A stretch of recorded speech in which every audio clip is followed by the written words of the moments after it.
welcome to our class. നമ്മൾ ഇന്നത്തെ വീഡിയോയിൽ ഡിസ്കസ് ചെയ്യുന്നത് നമ്മുടെ മൈക്രോബ്സ് ഇൻ ഹ്യൂമൻ വെൽഫെയർ എന്ന് പറയുന്ന ഈ ചാപ്റ്ററിൻ്റെ സെക്കൻഡ് പാർട്ടിൽ, അതായത് അതിൽ വരുന്ന കുറച്ച് ഭാഗങ്ങളാണ് ഇന്നത്തെ വീഡിയോയിൽ ഡിസ്കസ് ചെയ്യുന്നത്. അതിൽ മെയിൻ ആയിട്ട് വരുന്നത് microbes as bio fertiliser, microbes as bio control agents, അതേപോലെ തന്നെ മൈക്രോബ്സ് ഇൻ ബയോഗ്യാസ് പ്രൊഡക്ഷൻ. ഇത്രയും കാര്യങ്ങളാണ് നമ്മൾ ഇന്നത്തെ വീഡിയോയിൽ മെയിൻ ആയിട്ട് ഡിസ്കസ് ചെയ്യുന്നത്. അപ്പോൾ നമുക്ക് എന്താണെന്ന് നമുക്ക് നോക്കാം. Microbes in the production of ബയോഗ്യാസിൻ്റെ പ്രൊഡക്ഷനിന് മൈക്രോബ്സ് എങ്ങനെയാണ് ഹെൽപ്പ് ചെയ്യുന്നത്. നമ്മളൊക്കെ കണ്ടിട്ടുണ്ടായിരിക്കും, ചില ആൾക്കാരുടെയൊക്കെ വീട്ടിൽ ബയോഗ്യാസ് പ്ലാന്റുകൾ ഉണ്ടായിരിക്കും. ബയോഗ്യാസ് പ്രൊഡ്യൂസ് ചെയ്യാൻ വേണ്ടിയിട്ട് ബയോഗ്യാസ് പ്ലാന്റ്സ് ഉണ്ട്. ഇപ്പോൾ നമ്മൾ നേരത്തെ ഈ സീവേജ് ട്രീറ്റ്മെൻറ്റ് പ്ലാന്റിലും നമ്മൾ ഇതേപോലെ ബയോഗ്യാസ് പ്രൊഡ്യൂസ് ചെയ്യുന്നുണ്ടെന്ന് പറഞ്ഞു. ആ ബയോഗ്യാസിന് എന്തിനു വേണ്ടിയിട്ട് യൂസ് ചെയ്യും? ഇതേപോലെ നമ്മൾ ഒരു ഫ്യൂവലായിട്ട് എന്ത് ചെയ്യുന്നുണ്ട്, ആ ബയോഗ്യാസിനെ യൂസ് ചെയ്യുന്നുണ്ട്. ഇപ്പോൾ സീവേജ് ട്രീറ്റ്മെൻറ്റ് പ്ലാന്റിൽ നിന്ന് കിട്ടുന്ന ബയോഗ്യാസിനെയും എന്തിനു വേണ്ടിയിട്ടാണ് യൂസ് ചെയ്യുന്നത്? ഫ്യൂവലായിട്ട് തന്നെയാണ് യൂസ് ചെയ്യുന്നത്. അതേപോലെ ഇവിടെ നമ്മൾ അതിൻ്റെ ഇൻറ്റൻഷൻ എന്തായിരുന്നു? സീവേജിനെ ട്രീറ്റ് ചെയ്യുക എന്നുള്ളതാണ്. അതിൻ്റെ റിസൾട്ടായിട്ട് നമുക്ക് ബയോഗ്യാസ് കിട്ടുന്നുണ്ട്. ഇവിടെ നമ്മൾ എന്ത് ചെയ്യുന്നതാണ്? ബയോഗ്യാസ് തന്നെ പ്രൊഡ്യൂസ് ചെയ്യുക എന്നുള്ളൊരു ഇൻറ്റൻഷനോട് കൂടിയിട്ടാണ് നമ്മളിത് ചെയ്യുന്നത്. അതാണ് ബയോഗ്യാസ് പ്ലാന്റ് എന്ന് പറയുന്നത്. ബയോഗ്യാസിൻ്റെ പ്രൊഡക്ഷന് വേണ്ടിയിട്ട് മൈക്രോബ്സ് എങ്ങനെയാണ് ഹെൽപ്പ് ചെയ്യുന്നതെന്നാണ് ഇനി പറയുന്നത്. അപ്പോൾ ബയോഗ്യാസ് എന്ന് പറഞ്ഞു കഴിഞ്ഞാൽ it's A mixture of gases, mainly CH4, മീഥെയിനുള്ള ഒരു മെയിൻ മിക്സ്ചർ ഓഫ് ഗ്യാസസ് ആണ് എന്ത് ബയോഗ്യാസ് എന്ന് പറയുന്നത്. And that is produced by microbes. അത് ആരാണ് പ്രൊഡ്യൂസ് ചെയ്യുന്നത്? Microbes like methanogens. Methane producing microbes ആണ് ആര്? മെത്തനോജൻസ് എന്ന് പറയുന്നത്. അങ്ങനെ മെത്തനോജൻസ് ആണ് എന്ത് പ്രൊഡ്യൂസ് ചെയ്യുന്നത്? ഈ ബയോഗ്യാസ് പ്രൊഡ്യൂസ് ചെയ്യാൻ വേണ്ടിയിട്ട് ഹെൽപ്പ് ചെയ്യുന്നത്. സോ മെത്തനോജൻസ് എന്ന് പറയുന്നത് ദേ ഗ്രോ എനേറോബിക്കലി ഓൺ സെല്ലുലോസിക് മെറ്റീരിയൽസിൽ അവരെന്ത് ചെയ്യും? ഗ്രോ ചെയ്യും. And produce CH4. അതിൻ്റെ റിസൾട്ടായിട്ട് എന്ത് പ്രൊഡ്യൂസ് ചെയ്യും? മീഥെയിൻ പ്രൊഡ്യൂസ് ചെയ്യും. ഇനി മീഥെയിൻ മാത്രമല്ല, അവിടെ എന്തൊക്കെ പ്രൊഡ്യൂസ് ചെയ്യുന്നുണ്ട്? കാർബൺ ഡൈ ഓക്സൈഡും അതേപോലെ തന്നെ H2S ഒക്കെ എന്ത് ചെയ്യുന്നുണ്ട്? പ്രൊഡ്യൂസ് ചെയ്യുന്നുണ്ട്. അപ്പോൾ ഇതിന് വേണ്ടിയിട്ട് ഹെൽപ്പ് ചെയ്യുന്ന ബാക്ടീരിയ ആരാന്ന് പറഞ്ഞു? മെത്തനോ ബാക്ടീരിയം അല്ലെങ്കിൽ മെത്തനോജൻസ് എന്നാണ് ആ ബാക്ടീരിയാസിനെ നമ്മൾ പറയാം. അപ്പോൾ methano bacterium is found in anaerobic sludge. ഈ മെത്തനോ ബാക്ടീരിയം നമുക്ക് എവിടെയൊക്കെ കാണാൻ സാധിക്കും? ഒന്ന്, നമ്മൾ നേരത്തെ പറഞ്ഞ സീവേജ് ട്രീറ്റ്മെൻറ്റിലെ എനേറോബിക് സ്ലഡ്ജിൽ ആരുണ്ട്? ഈ പറയുന്ന മെത്തനോ ബാക്ടീരിയം അല്ലെങ്കിൽ മെത്തനോജൻസ് ഉണ്ട്. രണ്ട്, റുമൻ ഓഫ് കാറ്റിലിൻ്റെ എലിമെൻ്ററി കനാലിൻ്റെ ഒരു പാർട്ടാണ് ഇത് റുമൻ എന്ന് പറയുന്നത്.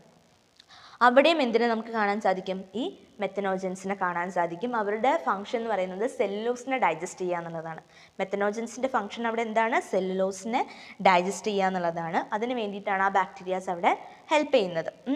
ആൻഡ് ദ ബയോഗ്യാസ് എന്തിനു വേണ്ടിയിട്ടാണ് യൂസ് ചെയ്യുന്നത്? Four cooking and lighting. Cook ചെയ്യാനും അതേപോലെ തന്നെ ലൈറ്റിങ്ങിനും വേണ്ടിയിട്ടാണ് എന്ത് ചെയ്യുന്നത്? ഈ പറയുന്ന ബയോഗ്യാസിന് എന്ത് ചെയ്യുന്നത്? യൂട്ടിലൈസ് ചെയ്യുന്നത്. സോ കാറ്റിൽ ഡങ് അല്ലെങ്കിൽ ഗോബർ എന്ന് പറയും. ആ ഗോബറാണ് ശരിക്കും പറഞ്ഞു കഴിഞ്ഞാൽ ഈ ബയോഗ്യാസ് പ്ലാന്റിൽ നമ്മൾ മെയിനായിട്ട് യൂസ് ചെയ്യുന്നത്. സോ കാറ്റിൽ dung or gobar contain these bacteria. ഈ ബാക്ടീരിയാസ് അതിലുണ്ടായിരിക്കും. അതുകൊണ്ട് തന്നെ ഈ ഡങ് യൂസ് ചെയ്തിട്ടാണ് നമ്മൾ എന്ത് ഉണ്ടാക്കുന്നത്? ബയോഗ്യാസ് ഉണ്ടാക്കുന്നത്. അപ്പോൾ അങ്ങനെ പ്രൊഡ്യൂസ് ചെയ്യുന്ന അല്ലെങ്കിൽ ഗോബർ യൂസ് ചെയ്തിട്ട് പ്രൊഡ്യൂസ് ചെയ്യുന്ന ഗ്യാസ് ആയതുകൊണ്ട് തന്നെ ഈ ബയോഗ്യാസിനെ എന്തെന്നും കൂടെ വിളിക്കുന്നുണ്ട്? ഗോബർ ഗ്യാസ് എന്നും കൂടെ വിളിക്കുന്നുണ്ട്. സോ ബയോഗ്യാസ് എന്ന് പറഞ്ഞു കഴിഞ്ഞാൽ it's A mixture of gas, mainly methane. ഒരു മിക്സ്ചർ ഓഫ് ഗ്യാസ് ആണ്. മെയിൻ കണ്ടന്റ് എന്ന് പറയുന്നത് എന്തായിരിക്കും? മീഥെയിൻ ആയിരിക്കും. അത് പ്രൊഡ്യൂസ് ചെയ്യുന്നത് മൈക്രോബ്സ് ആണ്. ആ മൈക്രോബ്സിനെയാണ് എന്തെന്ന് പറയുക? മെത്തനോജൻസ് അല്ലെങ്കിൽ മെത്തനോ ബാക്ടീരിയം എന്ന് പറയുന്നത്. ഈ മെത്തനോജൻസ് എനേറോബിക് എന്ത് ചെയ്യും? ഈ സെല്ലുലോസിക് മെറ്റീരിയൽസിനെ ഡൈജസ്റ്റ് ചെയ്യും. അതിൻ്റെ റിസൾട്ടായിട്ട് methane, carbon dioxide, hydrogen പോലെയുള്ള ഗ്യാസസ് പ്രൊഡ്യൂസ് ചെയ്യും. എക്സാമ്പിളാണ് നമ്മൾ പറഞ്ഞ മെത്തനോ ബാക്ടീരിയം എന്ന് പറയുന്നത്. മെത്തനോ ബാക്ടീരിയം നമുക്ക് കാണാൻ സാധിക്കുന്നത് ഒന്ന് എനേറോബിക് സ്ലഡ്ജ് ഡൈജസ്റ്ററിലാണ്, മറ്റൊന്ന് കാറ്റിലിൻ്റെ റുമനിലായിരിക്കും കാണുന്നുണ്ടാവുക. അവിടെ അതിൻ്റെ ഫംഗ്ഷൻ എന്ന് പറയുന്നത് ഡൈജഷൻ ഓഫ് സെല്ലുലോസിനെ ഡൈജസ്റ്റ് ചെയ്യുക എന്നുള്ളതാണ് അതിൻ്റെ ഫംഗ്ഷൻ എന്ന് പറയുന്നത്. ഇനി ബയോഗ്യാസ് എന്തിനു വേണ്ടിയിട്ടാണ് യൂസ് ചെയ്യുന്നത്? ബയോഗ്യാസ് ലൈറ്റിന് വേണ്ടിയിട്ടും അതേപോലെ തന്നെ കുക്കിങ്ങിന് വേണ്ടിയിട്ടുമാണ് ബയോഗ്യാസ് യൂസ് ചെയ്യുന്നത്. ഈ കാറ്റിൽ ഡങ് എന്ന് പറയുന്നത് പശുവിൻ്റെ ചാണകം അല്ലേ, ഗോബറിൽ ഈ പറയുന്ന ബാക്ടീരിയ ഒരുപാടുണ്ട്. ഈ പറയുന്ന മെത്തനോജൻസ് ഒരുപാടുള്ളത് കൊണ്ട് തന്നെ അവരെന്തിനു ഹെൽപ്പ് ചെയ്യുന്നുണ്ട്? ഈ ബയോഗ്യാസിൻ്റെ പ്രൊഡക്ഷന് വേണ്ടിയിട്ട് ഹെൽപ്പ് ചെയ്യുന്നുണ്ട്. അപ്പോൾ അതുകൊണ്ട് തന്നെ ഗോബറിന് കിട്ടുന്നതായതുകൊണ്ട് നമ്മൾ ഈ ബയോഗ്യാസിന് എന്തെന്നും കൂടെ പറയുന്നുണ്ട്? ഗോബർ ഗ്യാസ് എന്നും കൂടെ പറയുന്നുണ്ട്. ഇനി അടുത്ത പറയുന്നത് എങ്ങനെയാണ് നമുക്ക് ഒരു ബയോഗ്യാസ് പ്ലാന്റ് കൺസ്ട്രക്ട് ചെയ്യുക, അതിൻ്റെ പാർട്സും കാര്യങ്ങൾ എന്തൊക്കെയാണെന്നുള്ളതാണ് പറയുന്നത്. It consist of A concrete tank. ഒരു കോൺക്രീറ്റ് ടാങ്ക് ഉണ്ടായിരിക്കും. In have 10 to 15 feet deep, ഒരു 10 to 15 feet ഡീപ്പുള്ള ഒരു കോൺക്രീറ്റ് ടാങ്ക് ഉണ്ടായിരിക്കും. ഈ കോൺക്രീറ്റ് ടാങ്കിലേക്കാണ് ഈ ബയോ വേസ്റ്റിനെയും അതേപോലെ തന്നെ ഈ കൗഡൻ സ്ലറീനെയൊക്കെ എന്ത് ചെയ്യുന്നത്, കളക്ട് ചെയ്യുന്നത് ഈ ഒരു ടാങ്കിലായിരിക്കും കളക്ട് ചെയ്യുന്നുണ്ടാവുക. അതിനുശേഷം അവിടെ ഒരു ഫ്ലോട്ടിംഗ് കവർ ഉണ്ടായിരിക്കും, ഇതിന് മുകളിലായിട്ട് ഒരു ഫ്ലോട്ടിംഗ് കവർ ഉണ്ടായിരിക്കും. ഈ ഫ്ലോട്ടിംഗ് കവർ പ്ലേസ് ചെയ്തിട്ടുള്ള എന്തിനാണെന്ന് വെച്ചാൽ ഇവിടെ ഈ മൈക്രോബ്സിൻ്റെ ആക്ഷൻ അനുസരിച്ച് അതിൻ്റെ റിസൾട്ടായിട്ട് ഗ്യാസ് പ്രൊഡ്യൂസ് ചെയ്യും. അങ്ങനെ ഗ്യാസ് ഫോം ചെയ്യുന്നതിൻ്റെ റിസൾട്ടായിട്ട് ഈ ഫ്ലോട്ടിംഗ് കവർ എന്ത് ചെയ്യും, റൈസ് ചെയ്യാൻ തുടങ്ങും. ഗ്യാസ് ഫോം ചെയ്യുന്നതിൻ്റെ റിസൾട്ടായിട്ട് ഈ ഫ്ലോട്ടിംഗ് കവർ ഇങ്ങനെ റൈസ് ചെയ്ത് പോവും. ഇനി അത് കൂടാതെ ഒരു ഔട്ട്ലെറ്റ് ഉണ്ടായിരിക്കും ഇതിന് മുകളിലായിട്ട്. ഈ ഔട്ട്ലെറ്റിലൂടെയാണ് എന്ത് ചെയ്യുന്നത്, ഗ്യാസിനെ കളക്ട് ചെയ്യുന്നത്. എന്നിട്ട് എവിടേക്കാണോ നമുക്ക് ഇതിനെ കണക്ട് ചെയ്യേണ്ടത് അതിലേക്ക് എന്ത് ചെയ്യും, കണക്ട് ചെയ്യും. ഇനി അത് കൂടാതെ വേറൊരു ഔട്ട്ലെറ്റും കൂടി ഉണ്ട്, അതായത് യൂസ് ചെയ്തിട്ടുള്ള ഈ സ്ലറി ഉണ്ടല്ലോ. സോ ഈ യൂസ് ചെയ്തിട്ടുള്ള സ്ലറീനെ നമുക്ക് എന്തായിട്ട് യൂസ് ചെയ്യാൻ പറ്റും, ഒരു ഫെർട്ടിലൈസർ ആയിട്ട് യൂസ് ചെയ്യാൻ പറ്റും. സോ ഒരു ബയോഗ്യാസ് പ്ലാന്റിൽ എന്തൊക്കെ കാര്യങ്ങൾ ഉണ്ടാവും നമ്മൾ പറഞ്ഞു. ഒരു ലാർജ് കോൺക്രീറ്റ് ടാങ്ക് ഉണ്ടായിരിക്കും. ആ ടാങ്കിൻ്റെ ലെങ്ത് എന്ന് പറയുന്നത് എങ്ങനെയാണ്, 10 to 15 feet ഡീപ്പായിരിക്കും അത്. ഇതിലേക്കാണ് എന്ത് ചെയ്യുക, ഈ ബയോ വേസ്റ്റിനെയും അതേപോലെ തന്നെ കൗഡൻ സ്ലറിനെയൊക്കെ എന്ത് ചെയ്യുന്നത്, കളക്ട് ചെയ്യുന്നുണ്ടാവുക. അതായത് ഇപ്പോൾ ഇതൊരു കുഞ്ഞൊരു ടാങ്ക് പോലെ ഉണ്ടായിരിക്കും. ഈ ടാങ്കിൽ നമ്മൾ എന്ത് ചെയ്യും, ഈ കൗഡങ്ങും അതേപോലെ തന്നെ ബയോ വേസ്റ്റും കാര്യങ്ങളൊക്കെ വെച്ചിട്ട് നമ്മൾ കുറച്ച് വെള്ളം ഒഴിച്ചിട്ട് അതിനെ നന്നായിട്ട് എന്ത് ചെയ്യും, സ്റ്റിർ ചെയ്യും. അപ്പോൾ അതിൽ നിന്നുള്ള ആ സ്ലറിയൊക്കെ കൂടിയിട്ട് എവിടേക്ക് വരും, ഈ ഒരു ലാർജ് കോൺക്രീറ്റ് ടാങ്കിലേക്ക് വരും. എന്നിട്ട് ഈ കോൺക്രീറ്റ് ടാങ്കിൽ എന്ത് കളക്ട് ചെയ്യും, ഈ പറയുന്ന കൗഡങ് സ്ലറിയും അതേപോലെ തന്നെ ബയോ വേസ്റ്റുകളൊക്കെ എന്ത് ചെയ്യും, കളക്ട് ചെയ്യും. ഇതിന് മുകളിലാണ് എന്തുണ്ടാവുക, ഈ ഫ്ലോട്ടിംഗ് കവർ ഉണ്ടായിരിക്കുക. അപ്പോൾ ഇവിടെ ഈ ഡൈജഷൻ നടക്കുന്നതിൻ്റെ അല്ലെങ്കിൽ ഈ മൈക്രോബ്സ് ഇതിൽ ആക്ട് ചെയ്യുന്നതിൻ്റെ റിസൾട്ടായിട്ട് മെത്തനോജൻസ് അല്ലേ ഇതിലുള്ളത്. അപ്പോൾ അതിൻ്റെ ആക്ഷൻ്റെ റിസൾട്ടായിട്ട് അവർ എനൈറോബിക് ആയിട്ട് എന്ത് ചെയ്യും, റെസ്പയർ ചെയ്യും അല്ലേ. അങ്ങനെ അവരുടെ എനൈറോബിക് റെസ്പിറേഷൻ്റെ റിസൾട്ടായിട്ട് എന്ത് ഫോം ചെയ്യും, മീഥെയിൻ അതേപോലെ തന്നെ മറ്റുള്ള ഗ്യാസസ്, കാർബൺ ഡൈ ഓക്സൈഡ് പോലെയുള്ള ഗ്യാസസ് ഒക്കെ എന്ത് ചെയ്യും, ഇവിടെ ഫോം ചെയ്യും. അങ്ങനെ ഈ ഗ്യാസ് ഫോം ചെയ്യുന്നതിൻ്റെ റിസൾട്ടായിട്ട് ഇതെന്ത് ചെയ്യും, റൈസ് ചെയ്യും. എന്നിട്ട് ആ ഫോം ചെയ്യുന്ന ഗ്യാസിന് എന്തൊരു ഗ്യാസ് ഹോൾഡർ, ഈ ഗ്യാസിനെ പുറത്തേക്ക് കണക്ട് ചെയ്യാൻ വേണ്ടിയിട്ട് ഒരു ഔട്ട്ലെറ്റ് ഉണ്ടായിരിക്കും. ആ ഔട്ട്ലെറ്റിലൂടെ ആ ഗ്യാസിന് എന്ത് ചെയ്യും, കളക്ട് ചെയ്യും. എന്നിട്ട് എവിടേക്കാണോ അത് സപ്ലൈ ചെയ്യേണ്ടത് ആ സപ്ലൈയിലേക്കാണ് അതിന് എന്ത് ചെയ്യുക, കണക്ട് ചെയ്യുക. ഇനി ഇത് യൂസ് ചെയ്ത് കഴിഞ്ഞാൽ നമ്മൾ യൂസ്ഡ് ആയിട്ടുള്ള ഈ സ്ലറി ഉണ്ടായിരിക്കുമല്ലോ, ഈ മെത്തനോജൻസ് അതിൽ ആക്ട് ചെയ്ത് അതൊക്കെ കഴിഞ്ഞിട്ടുള്ള ആ വേസ്റ്റ് ഉണ്ടായിരിക്കില്ലേ, ആ സ്ലറീനെ നമ്മൾ എന്ത് ചെയ്യും, ഇതിൽ വേറൊരു ഔട്ട്ലെറ്റ് വഴി നമ്മളതിനെ ഒരു സ്ലഡ്ജ് ടാങ്കിലേക്ക് എന്ത് ചെയ്യും, കളക്ട് ചെയ്യും. എന്നിട്ട് ആ സ്ലറീനെ നമുക്ക് എന്തായിട്ട് യൂസ് ചെയ്യാൻ പറ്റും, ഒരു ഫെർട്ടിലൈസർ ആയിട്ട് യൂസ് ചെയ്യാൻ പറ്റും. ഇതാണ് ഒരു ബയോഗ്യാസ് പ്ലാന്റിൻ്റെ കൺസ്ട്രക്ഷൻ എന്ന് പറയുന്നത്. ഇനി ഈ ബയോഗ്യാസ് പ്ലാന്റ് എന്ന് പറയുന്ന ഈ ഒരു ഐഡിയ കൊണ്ടുവന്നത് ഒന്ന് നമ്മളുടെ ഇന്ത്യൻ അഗ്രികൾച്ചർ റിസർച്ച് ഇൻസ്റ്റിറ്റ്യൂട്ടും അതേപോലെ തന്നെ ഖാദി ആൻഡ് വില്ലേജ് ഇൻഡസ്ട്രി കമ്മീഷനും കൂടിയിട്ടാണ് ഈ ബയോഗ്യാസ് ഒരു കൺസ്ട്രക്ഷൻ, ആ ഒരു ഐഡിയ ഡെവലപ്പ് ചെയ്തത്, ഈ ഒരു ടെക്നോളജി ഡെവലപ്പ് ചെയ്തത് ഇവരാണ്. Indian agriculture research institute, IARI, Indian agriculture research institute, അതേപോലെ തന്നെ khadi village industry commission, khadi KVIC, ഈ ഒരു ടെക്നോളജി ഡെവലപ്പ് ചെയ്തത് ഇവരാണ്. നമ്മുടെ ഇന്ത്യയിൽ ഇത് ഡെവലപ്പ് ചെയ്തത് ആരൊക്കെയാണെന്ന് പറഞ്ഞു, ഒന്ന് IARIയും അതേപോലെ തന്നെ KVIC ആണ് ഈ പറയുന്ന ബയോഗ്യാസ് പ്ലാന്റ് എന്ന് പറയുന്ന ആ ഒരു ഐഡിയ ഡെവലപ്പ് ചെയ്തത്. ഇനി അടുത്തത് നമ്മൾ നോക്കുന്നത് microbes in bio control agent, microbes as bio control agents. ഒരു ബയോ കൺട്രോൾ ഏജൻറ്റ്സ് ആയിട്ട് മൈക്രോബ്സ് എങ്ങനെയാണ് ഫങ്ഷൻ ചെയ്യുന്നതെന്നാണ് അടുത്ത് പറയുന്നത്. ബയോ കൺട്രോൾ ഏജൻറ്റ്സ് എന്ന് പറഞ്ഞു കഴിഞ്ഞാൽ നമ്മളുടെ ഈ പാഡി ഫീൽഡ് അങ്ങനെയുള്ള ഫീൽഡുകളിലൊക്കെ ഒരുപാട് ബയോളജിക്കലായിട്ടുള്ള ഒരുപാട് ഇൻസെക്ട്സ് ഉണ്ടായിരിക്കും. അങ്ങനെയുള്ള ഇൻസെക്ട്സ്, വീഡ്സ്, ഇവരൊക്കെ എന്ത് ചെയ്യും, ഇതിൻ്റെ ഗ്രോത്തിനെ റിട്ടാർഡ് ചെയ്യിപ്പിക്കും, അല്ലെങ്കിൽ പ്രോപ്പറായിട്ടുള്ള ഗ്രോത്തിന് തടസ്സം നിൽക്കുന്നതായിരിക്കും ഈ പറയുന്ന പെസ്റ്റും കാര്യങ്ങളൊക്കെ. അപ്പോൾ അതിനെ നമ്മൾ എന്ത് ചെയ്യുക, ചില ബയോളജിക്കൽ മെത്തേഡ്സ് യൂസ് ചെയ്തിട്ട് കൺട്രോൾ ചെയ്യുക. അതിനെയാണ് ബയോ കൺട്രോൾ എന്ന് പറയുന്നത്, അല്ലെങ്കിൽ ബയോളജിക്കൽ കൺട്രോൾ എന്ന് പറയുന്നത്. So bio control is the use of biological method for the controlling plant diseases and pest. Plant ഡിസീസസിനെയും അതേപോലെ തന്നെ പെസ്റ്റിനെയൊക്കെ കൺട്രോൾ ചെയ്യാൻ വേണ്ടിയിട്ട് എന്ത് യൂസ് ചെയ്യുക, ബയോളജിക്കൽ മെത്തേഡ്സ് യൂസ് ചെയ്യുന്നതിനെയാണ് ബയോ കൺട്രോൾ എന്ന് പറയുന്നത്. So what is biocontrol? It is the use of biological methods for controlling plant diseases and pests. ഇതിന് എക്സാമ്പിളാണ് ലേഡി ബേർഡ്സ്. ലേഡി ബേർഡ്സ് എന്ന് പറയുന്നത് ഒരു ബീറ്റിലാണ്. നമ്മൾ ഒരു റെഡ് കളറിൽ നിറയെ ബ്ലാക്ക് ഡോട്ട്സ് ഉള്ള ഒരു ബീറ്റിലിനെ കണ്ടിട്ടില്ലേ? ആ ബീറ്റിലിനെയാണ് ലേഡി ബേർഡ്സ് എന്ന് പറയുക. ആ ലേഡി ബേർഡ്സിനെ എന്തിനെ കൺട്രോൾ ചെയ്യാൻ പറ്റും?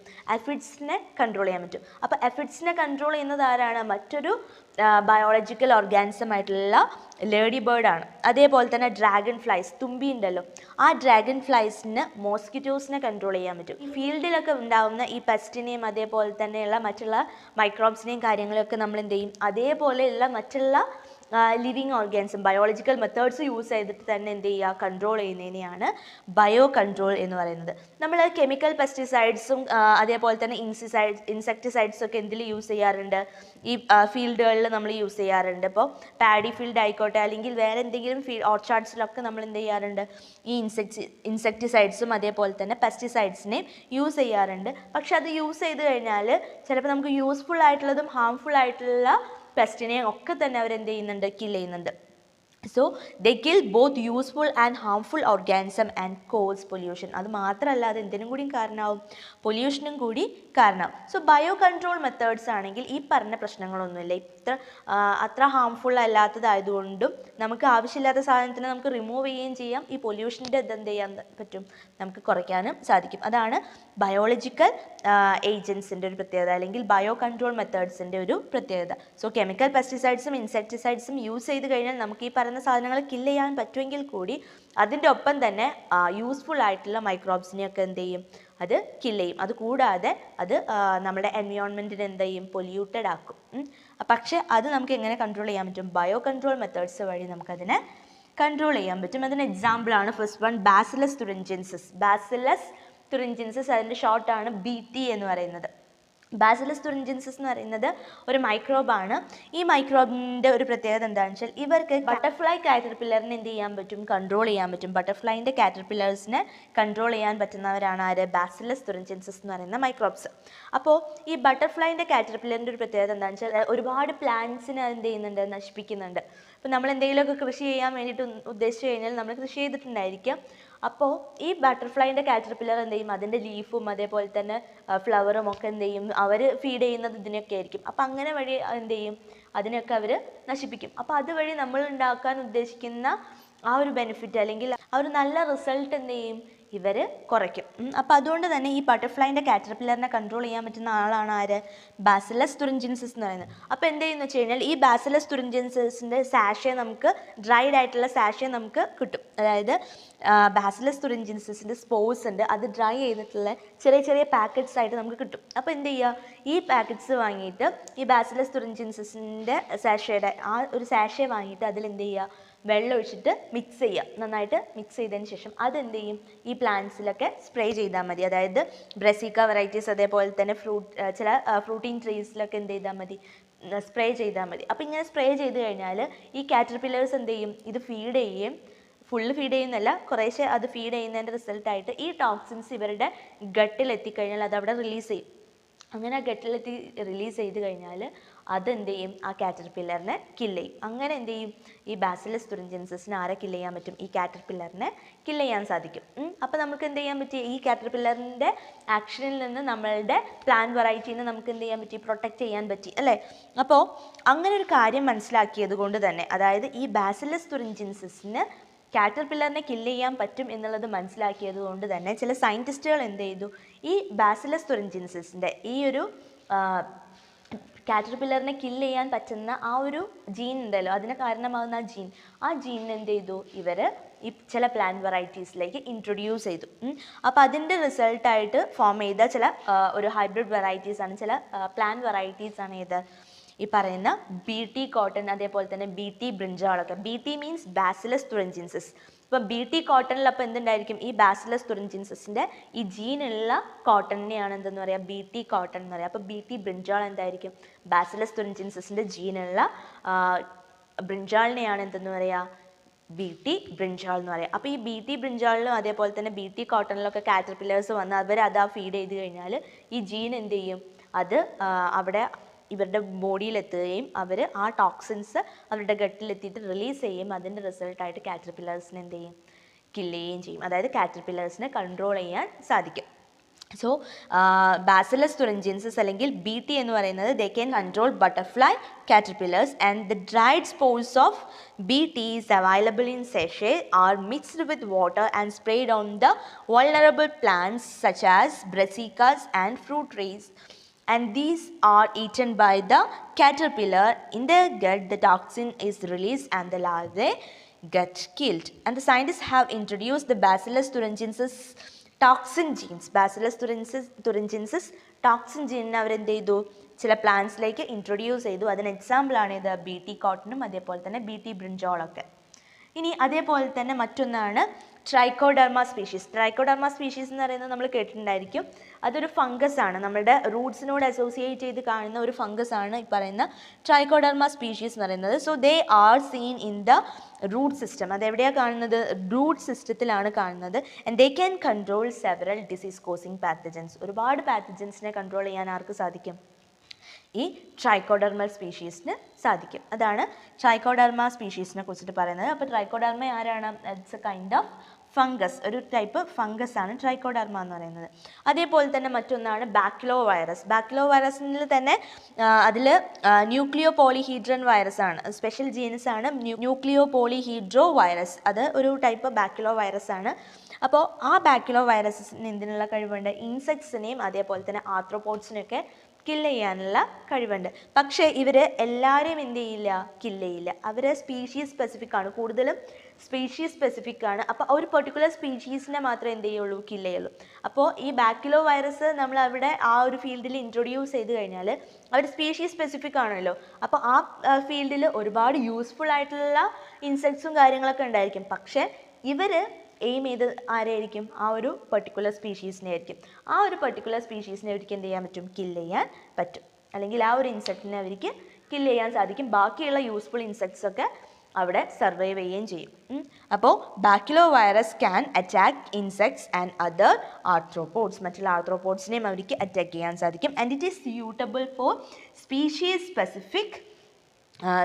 Specific and narrow spectrum insecticidal applications. അതായത് സ്പീഷീസ് സ്പെസിഫിക് ആണ്, അതേപോലെ തന്നെ നാരോ സ്പെക്ട്രം ആയിട്ട് നമുക്ക് എന്ത് ചെയ്യാൻ പറ്റും? ഇതിനെ യൂസ് ചെയ്യാൻ പറ്റും. And that is desirable in IPM, integrated pest management. Integrated pest management program എന്ന് പറഞ്ഞു കഴിഞ്ഞാൽ നമ്മൾ നേരത്തെ പറഞ്ഞ പോലെ തന്നെ ബെനിഫിഷ്യൽ ആയിട്ടുള്ള ഇൻസെക്ട്സിനെ എന്ത് ചെയ്യും? കൺസേർവ് ചെയ്യും. ബാക്കിയുള്ള നമ്മൾ ഈ പറയുന്ന ആ ഒരു പെർട്ടിക്കുലർ സ്പീഷീസിനെ ആയിരിക്കും അവരെന്ത് ചെയ്യുന്നുണ്ടാവുക? എയിം ചെയ്തിട്ട് ഡിസ്ട്രോയ് ചെയ്യുന്നുണ്ടാവുക. അതാണ് സ്പീഷീസ് സ്പെസിഫിക് എന്നുള്ളതുകൊണ്ടും അതേപോലെ തന്നെ ഇൻ്റഗ്രേറ്റഡ് പെസ്റ്റ് മാനേജ്മെൻറ്റ് കൊണ്ട് ഉദ്ദേശിക്കുന്നത്. ഇൻ്റഗ്രേറ്റഡ് പെസ്റ്റ് മാനേജ്മെൻറ്റ് എന്ന് പറഞ്ഞു കഴിഞ്ഞാൽ ആ ഒരു ടാർഗറ്റഡ് സ്പീഷീസിനെ മാത്രമേ എന്ത് ചെയ്യുള്ളൂ? കില്ല് ചെയ്യുള്ളൂ. ബാക്കിയുള്ള ബെനിഫിഷ്യൽ ആയിട്ടുള്ള ഇൻസെക്ട്സിനൊക്കെ എന്ത് ചെയ്യും? കൺസേർവ് ചെയ്യും. അപ്പോൾ അതിന് എക്സാമ്പിളാണ് ഇത് ബാക്ടീരിയോ വൈറസ് എന്ന് പറയുന്നത്. So bacterio virus species specific എന്ന് പറഞ്ഞു. IPMന് ഏറ്റവും ഡിസൈറബിൾ ആയിട്ടുള്ളതാണ് ആര്? ഈ പറയുന്ന ബാക്ടീരിയോ വൈറസ് എന്ന് പറയുന്നത്. ഇനി ലാസ്റ്റ് ടോപ്പിക് എന്ന് പറയുന്നത് microbes as bio fertilizers. Bio fertilizers ആയിട്ട് മൈക്രോബ്സ് എങ്ങനെയാണ് ആക്ട് ചെയ്യുന്നത് എന്നുള്ളതാണ് അടുത്ത് പറയുന്നത്. So bio fertilizers are organisms that enrich the nutrient quality of the soil. നമ്മുടെ സോയിലിൻ്റെ ന്യൂട്രിയൻ ക്വാളിറ്റി ഇൻക്രീസ് ചെയ്യാൻ അല്ലെങ്കിൽ എൻറിച്ച് ചെയ്യാൻ വേണ്ടിയിട്ട് ഹെൽപ്പ് ചെയ്യുന്ന ഓർഗാനിസംസിനെയാണ് നമ്മൾ എന്തെന്ന് പറയുന്നത്? ബയോ ഫെർട്ടിലൈസേഴ്സ് എന്ന് പറയുന്നത്. So bio fertilizers are organisms that enrich the nutrient quality of the soil. For example, bacteria, fungus and cyanobacteria. Now the example is rhizobium. Rhizobium is a symbiotic bacteria seen in the root nodules of leguminous plants. Leguminous plants ൽ കാണുന്ന ഒരു symbiotic bacteria ആണ് ഈ പറയുന്ന rhizobium എന്ന് പറയുന്നത്. And they can fix atmospheric nitrogen. ഇത് നമ്മൾ പഠിച്ചിട്ടുള്ള കേട്ടോ. റൈസോബിയത്തിനെ കുറിച്ചിട്ടൊക്കെ നമ്മൾ എന്തായാലും പഠിച്ചിട്ടുണ്ടായിരിക്കും. അതൊരു എന്താണ് നൈട്രജൻ ഫിക്സിങ് ബാക്ടീരിയ ആണ് ആര്? റൈസോബിയം എന്ന് പറയുന്നത്. അവരെവിടെ കാണുന്നതാണ്? ലെഗുമിനസ് പ്ലാന്റ്സിൻ്റെ റൂട്ട് നൊഡ്യൂൾസിൽ കാണുന്നതാണ്. ഇതാണ് അവരുടെ ലെഗുമിനസ് പ്ലാന്റ്സിൻ്റെ റൂട്ട്സ്. അതിൽ ചെറിയ ചെറിയ കുമിളകൾ പോലെ നൊഡ്യൂൾസ് പോലെ നമുക്ക് കാണാൻ പറ്റും. ഈ റൂട്ട് നൊഡ്യൂൾസിലാണ് ആരുണ്ടാവുക? റൈസോബിയം ഉണ്ടാവുക. ഈ റൈസോബിയത്തിനുള്ള കഴിവ് എന്താണ്? അവർക്ക് അറ്റ്മോസ്ഫിയറിക് ആയിട്ടുള്ള നൈട്രജൻ എന്ത് ചെയ്യാൻ പറ്റും? ഫിക്സ് ചെയ്യാൻ സാധിക്കും. അതായത് പ്ലാന്റ്സിന് യൂസ് ചെയ്യാൻ പറ്റുന്ന ഫോമിലേക്ക് ഫിക്സ് ചെയ്യാൻ ആർക്ക് സാധിക്കും? ഈ പറയുന്ന ലെഗുമിനസ് പ്ലാന്റ്സിൻ്റെ റൂട്ട് നൊഡ്യൂൾസിൽ കാണുന്ന റൈസോബിയം സ്പീഷീസിന് സാധിക്കും. അപ്പോൾ നൈട്രജൻ എന്ന് പറയുന്നത് നമ്മുടെ പ്ലാന്റിൻ്റെ ഗ്രോത്തിനും അതേപോലെ തന്നെ അതിൻ്റെ പ്രൊഡക്ഷനും വളരെ അത്യാവശ്യമായിട്ടുള്ള ഒന്നാണ് ഇത് നൈട്രജൻ എന്ന് പറയുന്നത്. ആ നൈട്രജനെ ഫിക്സ് ചെയ്യാൻ വേണ്ടിയിട്ട് ഹെൽപ്പ് ചെയ്യുന്നത് ആരാണ്? ഈ ലെഗ്മിനസ് പ്ലാന്റ്സിൽ റൈസോബിയാണ്. So rhizobium is a symbiotic bacteria. Rhizobium എന്ന് പറയുന്നത് ഒരു സിംബയോട്ടിക് ബാക്ടീരിയ ആണ്, and that is seen in the root nodules of leguminous plants and can fix atmospheric nitrogen, and there are some free living bacteria too. അതായത് ഇത് symbiotic bacteria ആണെങ്കിൽ free living ആയിട്ടുള്ള bacterias ഉണ്ട്. ആ free living ബാക്ടീരിയാസിൽ വരുന്നതാണ് Azospirillum and acetobacter. അസറ്റോബാക്ടറും അതേപോലെ തന്നെ അസോസ്പൈറിലും, these two are free living bacterias. Nitrogen fixing ആയിട്ടുള്ള ഫ്രീ ലിവിങ് ബാക്ടീരിയാസ് ആണ് അസോസ്പൈറിലം അതേപോലെ തന്നെ Azotobacter. They can also enrich the soil nutrient with this nitrogen content. Nitrogen content നമ്മുടെ സോയിലിൽ ഫിക്സ് ചെയ്യുന്നത് വഴി സോയിലിനെ ഇവർക്ക് എന്ത് ചെയ്യാൻ പറ്റും? എൻറിച്ച് ചെയ്യാൻ സാധിക്കും. അതാണ് അവിടെ പറയുന്നത്. ഇനി അതേപോലെ തന്നെ മറ്റൊന്നാണ് മൈക്കോറൈസ എന്ന് പറയുന്നത്. Mycorrhiza is a symbiotic association of fungi with root. It's a symbiotic association of fungi with plant അല്ലെങ്കിൽ പ്ലാന്റ് റൂട്ട് എന്ന് നമുക്ക് പറയാൻ പറ്റും. And this fungus get nutrients from the plant. ഫംഗസിന് എന്ത് ചെയ്യും? പ്ലാന്റിൽ നിന്നാണ് അതിനാവശ്യമുള്ള ന്യൂട്രിയൻസ് കിട്ടുക. ആ പ്ലാന്റിൽ നിന്ന് ഫംഗസിന് ആവശ്യമുള്ള എല്ലാ ന്യൂട്രിയൻസും ആ പ്ലാന്റ് അതിന് പ്രൊവൈഡ് ചെയ്യും. പക്ഷേ ഫംഗസ് എന്തായിരിക്കും ഈ പ്ലാന്റിന് പ്രൊവൈഡ് ചെയ്യുന്നുണ്ടാവുക? ഫംഗൽ സിസ്റ്റം അല്ലെങ്കിൽ ഫംഗൽ സിംബയോണ്ട് എന്താ പെർഫോം ചെയ്യുക വെച്ചാൽ, ഒന്ന് they absorb phosphorus from the soil. Soil നിന്ന് ഫോസ്ഫറസിനെ അബ്സോർബ് ചെയ്യും. അത് എവിടേക്ക് പാസ് ചെയ്യും? പ്ലാന്റിലേക്ക് പാസ് ചെയ്യും. അപ്പോൾ ഒന്ന് പ്ലാന്റിന് ആവശ്യമുള്ള ഫോസ്ഫറസ് എത്തിച്ചു കൊടുക്കുന്നത് ആരാണ്? അതിലുള്ള ഫംഗൽ സിംബയോണ്ടാണ്. അതേപോലെ തന്നെ they gave resistance to root borne pathogens. Root borne ആയിട്ടുള്ള റൂട്ടിലൂടെ വരുന്ന പാത്തജൻസിനെയൊക്കെ റെസിസ്റ്റ് ചെയ്യാൻ ആർക്ക് സാധിക്കും? ഈ ഫംഗൽ സിംബയോണ്ടിന് സാധിക്കും. അതുവഴി ഇതിന് എന്താ പറയുക, ഇമ്മ്യൂണിറ്റി കൂടുതൽ കൊടുക്കാൻ സാധിക്കും. അതും കൂടാതെ they can resist salinity and drought. ഉപ്പ് അതേപോലെ തന്നെ വരൾച്ച, അതിൽ നിന്നൊക്കെ ആ പ്ലാന്റിനെ എന്ത് ചെയ്യാൻ പറ്റും? പ്രൊട്ടക്റ്റ് ചെയ്യാൻ ആർക്ക് സാധിക്കും? ഈ ഫംഗൽ സിംബയോണ്ടിന് സാധിക്കും. അതുകൂടാതെ പിന്നെ ആ പ്ലാന്റിൻ്റെ ഓവറോൾ ഗ്രോത്തിന് അതേപോലെ തന്നെ ഡെവലപ്മെൻറ്റിനെയും ആർക്ക് പ്രൊവൈഡ് ചെയ്യാൻ പറ്റും? ഈ പറയുന്ന ഫംഗൽ സിംബയോണ്ട് എന്ത് ചെയ്യുന്നുണ്ട്? പ്രൊവൈഡ് ചെയ്യുന്നുണ്ട്. അപ്പോൾ ഇത്രയുമാണ് ആരുടെ ഫംഗ്ഷൻ എന്ന് പറയുന്നത്, അതിലുള്ള ഫംഗൽ സിംബയോണ്ടിൻ്റെ ഫംഗ്ഷൻ എന്ന് പറയുന്നത്. സോ മൈക്കോറൈസ എന്ന് പറഞ്ഞു കഴിഞ്ഞാൽ it's a symbiotic association of fungi with plant or plant root. ഇതിൽ ഫംഗസിന് ആവശ്യമുള്ള ഫുഡെല്ലാം പ്രൊവൈഡ് ചെയ്യുന്നത് ആരായിരിക്കും? പ്ലാന്റ് ആയിരിക്കും. അപ്പോൾ പ്ലാന്റ് ഒരു പാലം അങ്ങോട്ട് ഇടുന്നുണ്ട്. അപ്പോൾ നമ്മൾ പറയില്ലേ, ഒരു പാലട്ടാൽ അങ്ങോട്ടും ഇങ്ങോട്ടും വേണമെന്ന് പറയുന്നത് പോലെ ഈ ഫംഗസിന് ആവശ്യമുള്ള ഫുഡ് ആര് കൊടുക്കും? പ്ലാന്റ് പ്രൊവൈഡ് ചെയ്യും. പക്ഷേ പ്ലാന്റിന് ആവശ്യമുള്ള ഈ ഫുഡൊക്കെ ഉണ്ടാക്കാനും അതിൻ്റെ ഗ്രോത്തിന് ആവശ്യമുള്ള ഫോസ്ഫറസിനെ എത്തിച്ചു കൊടുക്കുന്നത് ആരാണ്? ഈ ഫംഗസ് ആണ്. അതേപോലെ തന്നെ റൂട്ട് ബോൺ ആയിട്ടുള്ള പാത്തജൻസിൽ നിന്ന് പ്ലാന്റിനെ പ്രൊട്ടക്റ്റ് ചെയ്യും. സലൈനിറ്റി ഡ്രോട്ടിൽ നിന്നൊക്കെ റെസിസ്റ്റ് ചെയ്യാനുള്ള ഒരു കപ്പാസിറ്റി കൊടുക്കും. അതേപോലെ തന്നെ ആ പ്ലാന്റിൻ്റെ ഓവറോൾ ഡെവലപ്മെൻറ്റിനും അതിൻ്റെ പ്രൊഡക്ഷനൊക്കെ ഇൻക്രീസ് ചെയ്യാൻ ആർക്ക് സാധിക്കും? ഈ ഫംഗൽ സിംബയോണ്ടിന് സാധിക്കും. ഇതാണ് മൈക്കോറൈസേൻ്റെ കേസിൽ പറയുന്നത്. ഇനി ഇത് കൂടാതെ സയനോ ബാക്ടീരിയാസും കൂടിയുണ്ട്. സയനോ ബാക്ടീരിയാസ് അല്ലെങ്കിൽ ബ്ലൂ ഗ്രീൻ ആൽഗെ എന്ന് പറയും. ഈ ബ്ലൂ ഗ്രീൻ ആൽഗയുടെ ഒരു പ്രത്യേകത എന്താണെന്ന് വെച്ചാൽ ദേ ആർ ഓട്ടോട്രോഫിക് മൈക്രോബ്സ്. അവർ ഓട്ടോട്രോഫ്സ് ആണ്. ഓട്ടോട്രോഫ്സ് എന്ന് പറഞ്ഞു കഴിഞ്ഞാൽ they prepare their own food or they synthesize their own food. അങ്ങനെയുള്ളവരെയാണ് നമ്മൾ ഓട്ടോട്രോഫ്സ് എന്ന് പറയുക. അപ്പോൾ ഈ സയനോ ബാക്ടീരിയാസ് എന്താണ്? അവർ ഓട്ടോട്രോഫ്സ് ആണ്. പക്ഷെ അവർക്ക് എന്തിനുള്ള കഴിവുണ്ട്? അറ്റ്മോസ്ഫിയറിക് നൈട്രജനെ ഫിക്സ് ചെയ്യാനുള്ള കഴിവുണ്ട്. അതുകൊണ്ട് തന്നെ ഈ പറയുന്ന സയനോ ബാക്ടീരിയാസിനെ നമ്മൾ പാഡി ഫീൽഡിലൊക്കെ എന്തായിട്ട് യൂസ് ചെയ്യാറുണ്ട്? ഒരു ബയോ ഫെർട്ടിലൈസറായിട്ട് യൂസ് ചെയ്യാറുണ്ട്.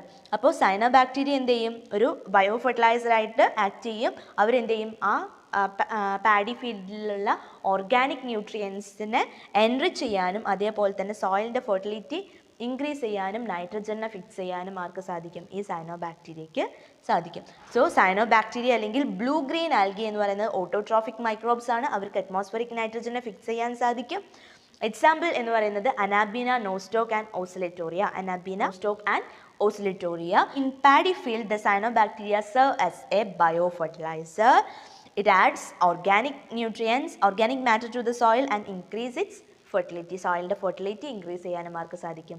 ഈ പറയുന്ന മൈക്രോബ്സിന് സാധിക്കും. അപ്പോൾ ഇങ്ങനെയാണ് അവർ എന്തായിട്ട് ആക്ട് ചെയ്യുന്നത്? ഒരു ബയോ ഫെർട്ടിലൈസറായിട്ട് ആക്ട് ചെയ്യുന്നത്. അപ്പോൾ ഇത്രയും കാര്യങ്ങളാണ് നമ്മൾ ഈ ഒരു ഭാഗത്ത് പറയുന്നത്. അപ്പോൾ നമ്മുടെ ഹോൾ ചാപ്റ്ററിൽ നമ്മൾ മൈക്രോബ്സ് എന്ന് പറയുന്നത് എപ്പോഴും നമുക്ക് ഹാംഫുൾ ആയിട്ടുള്ള മൈക്രോബ്സ് മാത്രമല്ല ഉള്ളത്, ഹെൽപ്ഫുൾ ആയിട്ടുള്ള നമുക്ക് യൂസ്ഫുൾ ആയിട്ടുള്ള മൈക്രോബ്സും എവിടെ ഉണ്ട്? നമ്മളുടെ വേൾഡിലുണ്ട്, നമ്മുടെ എർത്തിലുണ്ട് അല്ലേ? അപ്പോൾ ഈ മൈക്രോബ്സ് ഏതൊക്കെ രീതിയിലാണ്, ഏതൊക്കെ ഫീൽഡിലാണ് മൈക്രോബ്സ് നമ്മളെ ഹെൽപ്പ് ചെയ്യുന്നതെന്ന് നമ്മൾ പറഞ്ഞു. ഹൗസ് ഹോൾഡ് പ്രോഡക്ട്സിൻ്റെ പ്രോഡക്ട്സിൽ ആര് ഹെൽപ്പ് ചെയ്യുന്നുണ്ട്, മൈക്രോബ്സ് ഹെൽപ്പ് ചെയ്യുന്നുണ്ട്. അതേപോലെ തന്നെ ഇൻഡസ്ട്രിയൽ പ്രോഡക്ട്സിന് ഉണ്ടാക്കാൻ വേണ്ടിയിട്ട് ആര് ഹെൽപ്പ് ചെയ്യുന്നുണ്ട്, മൈക്രോബ്സ് ഹെൽപ്പ് ചെയ്യുന്നുണ്ട്. പിന്നെ പറഞ്ഞത് സീവേജ് ട്രീറ്റ്മെൻറ്റ് പ്ലാന്റ്സിൽ, ബയോഗ്യാസിൻ്റെ പ്രൊഡക്ഷനിൽ, അതേപോലെ തന്നെ ബയോ ഫെർട്ടിലൈസറായിട്ട്, ബയോ കൺട്രോൾ ഏജൻസ് ആയിട്ടും ആര് ആക്ട് ചെയ്യുന്നുണ്ട്, ഈ മൈക്രോബ്സ് ആക്ട് ചെയ്യുന്നുണ്ട്. അപ്പോൾ ഇത്രയും കാര്യങ്ങളിലൊക്കെ ആര് നമ്മളെ ഹെൽപ്പ് ചെയ്യുന്നു, മൈക്രോബ്സ് നമ്മളെ ഹെൽപ്പ് ചെയ്യുന്നുണ്ട്. സോ ഇത്രയാണ് നമ്മളുടെ ഇന്നത്തെ ഈ ചാപ്റ്ററിൽ പറയാനുള്ളത്. ഇതുവരെ എടുത്ത എല്ലാ കാര്യങ്ങളും നിങ്ങൾക്ക് മനസ്സിലായി കാണുമെന്ന് വിചാരിക്കുന്നു. അടുത്ത ദിവസം മറ്റൊരു ചാപ്റ്ററുമായിട്ട് നമുക്ക് വീണ്ടും കാണാം. അതുവരയ്ക്കും താങ്ക് യു.